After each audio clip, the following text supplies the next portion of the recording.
Nagkapang tumakas ang ilan sa mga Chinese at Taiwanese nationals na target ng joint operation ng Bureau of Immigration at PNP Anti-Cybercrime Division sa mansyong ito sa isang subdivision sa Merville, Parañaque. Ang ilan, binutas pa ang kisameng ito, makyat at nagtago sa loob, pero nasukol pa rin ng mga operatiba.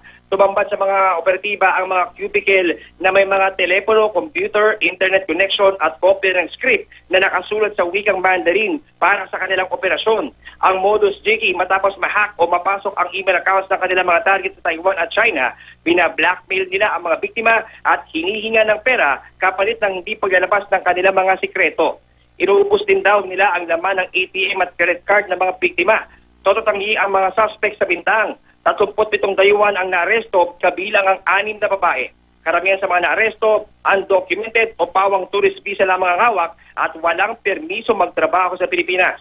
Kakasuhan Jiki ng paglabag sa Anti-Access Device Act o Telecom Fraud ang mga suspect.